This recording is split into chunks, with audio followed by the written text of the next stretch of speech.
In her mid-20s, Evaneshi de Arroyo and her husband moved to Sao Paulo's city center looking for jobs and a better life. Unable to find work, the couple had to live on the streets for 4 months. Securing affordable housing seemed hopeless until they joined an occupation, or squat, organized by one of the 100-plus housing movement organizations, also known as HMOs, that worked to address housing issues in Sao Paulo, Brazil.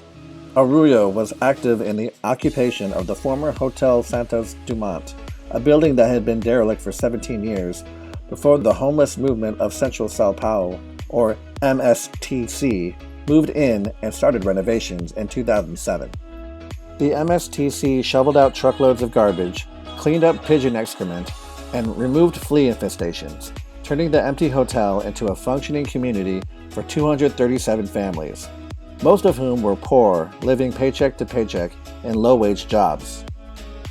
According to organizers, an occupation under derelict circumstances was legally defensible as an exercise of the right to housing guaranteed in the Brazilian Constitution. The MSTC partners with architects, artists, independent media groups, universities, and cultural and recreational institutions to integrate the population it serves into the cultural and civic fabric of Sao Paulo. In addition to participating in the community, residents pay a small fee to support it. Housing is the doorway to other rights such as culture, education, and health.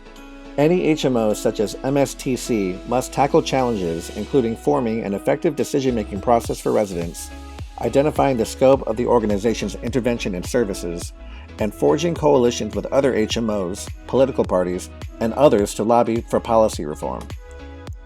How can the MSTC leaders avoid the self-managed squats from succumbing to chaos? How can disputes between the MSTC's leaders and squatters, and among other squatters themselves, be resolved? Would the concept of HMOs such as the MSTC be useful in other countries, or institutional organizations or cultures? Is it a sustainable means of organizing collective action? Should social activism such as an organized squat play a role in enacting policy change? If not, what are better alternatives for marginalized, unhoused populations?